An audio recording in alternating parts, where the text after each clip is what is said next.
What's up, YouTube? It's your girl HiiEishh back again with another video.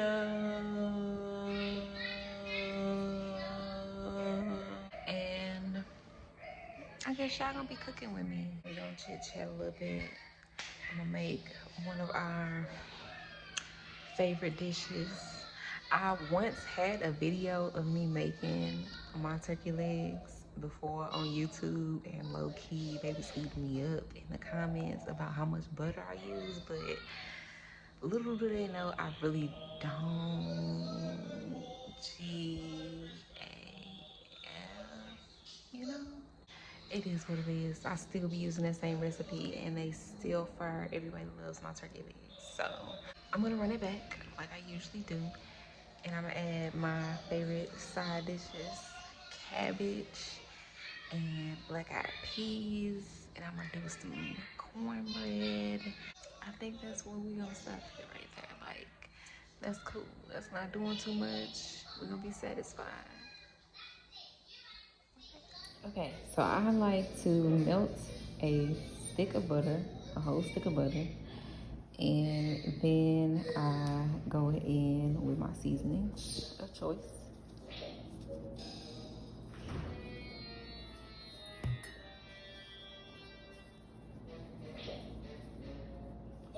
I don't really know how much seasoning I be using, but I make essentially the same thing every time. Like,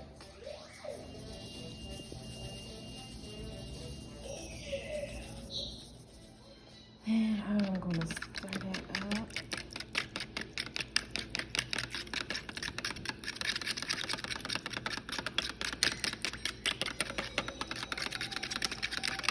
I almost forgot. Make sure to preheat your oven to 350 degrees while you are prepping the turkey. All right, Instagram. YouTube family, YouTube family, YouTube family. I have made a couple of slits in the turkey legs so that when I pour the juice into it, the butter, it will, to me, marinate properly. I'm gonna rub it all in too.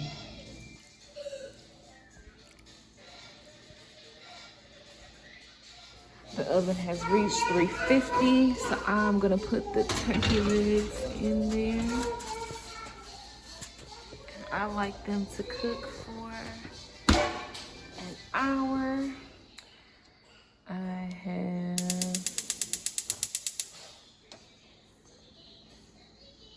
chopped up my cauliflower. I have chopped up my cabbage and seasoned it and put in a decent amount of vegetable broth. I'm gonna let that kind of heat up, wilt, all that good stuff. And then we'll come back to it. Next, I'm going to work on this honey jiffy corn muffin mix. This is now like kind of one of my new favorites. And then lastly, I'm just gonna whip this together, which all I do is throw some seasoning on it, put it in the pot, heat it up, boom, that's ready. Mix this up, that's easy. Put it in a pot, put it in a pan on the 350 too. And then, boom, the cornbread is in the oven. And the beans have been drained and seasoned and put back in the pan to cook.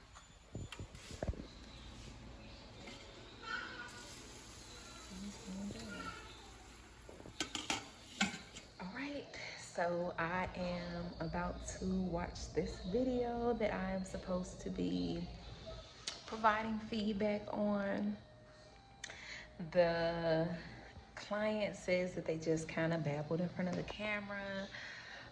So I'm not really sure what I'm expecting, aside from It looks like they may have been speaking in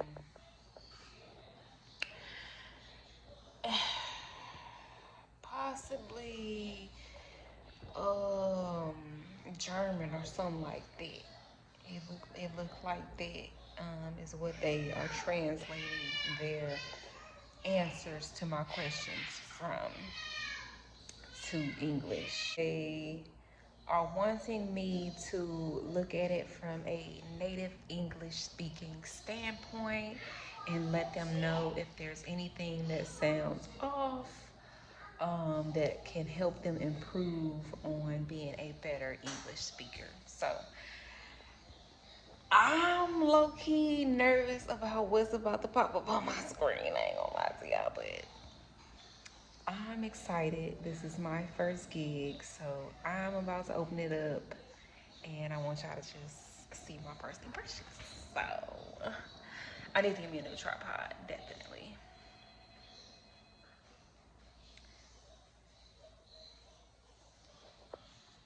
Hey, I'm Michael. I'm from Great Story Sound, and in this little video, we're going to touch some bases I discovered. Okay, so from the start, it looks like it is a normal video. So what I'm gonna do is I'm just gonna go ahead and watch the video so I can make sure I'm giving it my full attention, and I'm going to be making notes in my phone so I can't record. And then I'm going to basically organize the notes that I put together regarding the video for Mike and go from there. Okay, so I just got done watching Mike's video. From my first impression, I would say it looked like Mike has been in the country for several years by how he speaks. If I was just in the audience listening to him talk, I could say that I would be able to easily understand everything that he was saying. There are points where if he spoke a little too quickly, you could misunderstand what he's saying. So I definitely recommend that he either slows down when he talks or try to keep an even pace so that he can also work on better enunciating some of the words that he says, because I can tell that he is okay with enunciating all of the letters from the words that I'm hearing him say, but there are some words in which the syllables are kind of getting a little lost in the context of what he's saying. So yeah, I would just recommend he maybe slow down on that. He does also say a lot. I'm guilty of that as well. So definitely recommend, if you are going to be speaking professionally, to work on your filler words, Mike, because you use a lot. I'm gonna tell you that it was a lot. But for you to just be babbling on screen and not necessarily have anything prepared for what you were going to say in this video, I would say you did good. You kind of went from subject to subject, staying in a semi-central idea of your topic of conversation. You told me not to too much pay attention to what was being said because that wasn't what was important, so I try not to, but it's hard when you're trying to listen to what somebody's saying to make sure that they're using words in the correct context. So there's that. But yeah, so like I said, he had great eye contact. He had good welcoming like facial expressions that make you feel like you want to be a part of the conversation with him. He looks professional in how he's speaking. The hand gestures are not too much. It's just enough to let you know that he is very engaged in what he's saying with you, and he wants to make sure that you are actively in conversation with him. So I think this was a great video, Mike. Keep up the good work. Definitely, like I said in my notes to you, based on what I'm seeing here, if you just do a little practice, maybe in the mirror a little bit, or just record yourself, but have like some notes that you want to visit if not a whole kind of script to go off of, whatever you would feel most comfortable reading from, whether it be just a couple of notes or a full script. But that, I think, will help you a lot with getting rid of those filler words, and then also making sure that you enunciate all the letters that are in the English words that you are using for your discussion. So yeah, that is that. This was cool. I hope he likes my feedback that I provided regarding the video. I didn't show anything about what he necessarily was saying because that's not kind of really the points of the video. So yeah, but if you want me to review anything for you and give you feedback on that content, definitely get in the link in my bio. In the link in this description, click on the work with me through Fiverr and book me, and I'ma review that for you. It's simple as that.